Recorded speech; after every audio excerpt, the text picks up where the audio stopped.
দেশে ছিল রাজা আর এক রানী।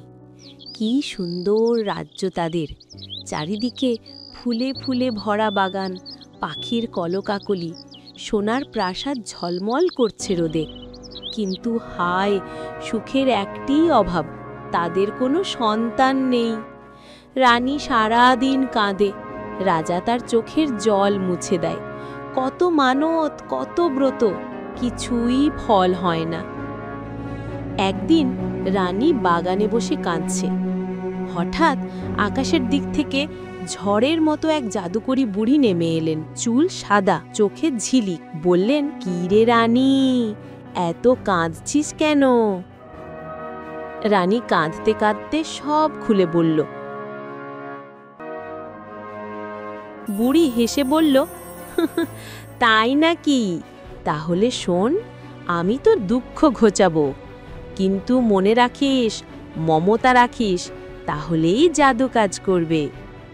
বুড়ি এক টুকরো কাঠ এনে তাতে ফো দিল, কিছু মন্ত্র পড়ল আর বলল, এই নে তোর মেয়ে, তবে ও এখন কাঠের পুতুল, ভালোবাসলে প্রাণ পাবে। রানী পুতুলটাকে কোলে নিয়ে চোখের জল ফেলল আর বলল, আমার মেয়ে আমার কাঠের পুতুল। দিন যায়, মাস যায়, কাঠের পুতুল যেন একেবারে রাজকন্যা, মাথায় ফুল, গলায় মুক্তোর মালা, মুখে হাসি।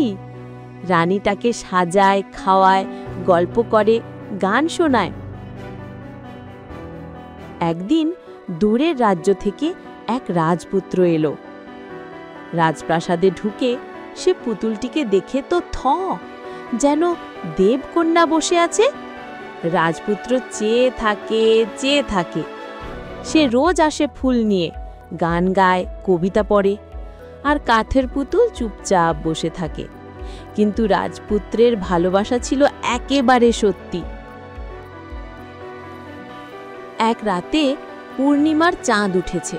রাজপুত্র চুপি চুপি এসে বলে, তুমি কি কখনো আমার দিকে চেয়ে হাসবে না? ঠিক তখনই এক আশ্চর্য ঘটনা ঘটল।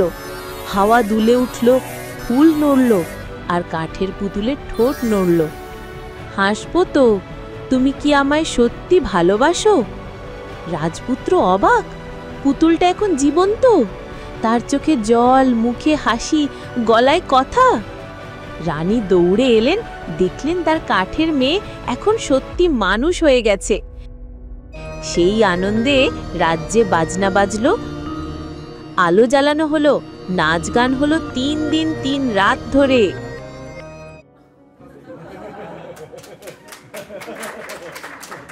অবশেষে রাজপুত্র আর কাঠপুতুল বিয়ে করলো, আর সবাই সুখে শান্তিতে থাকতে লাগলো।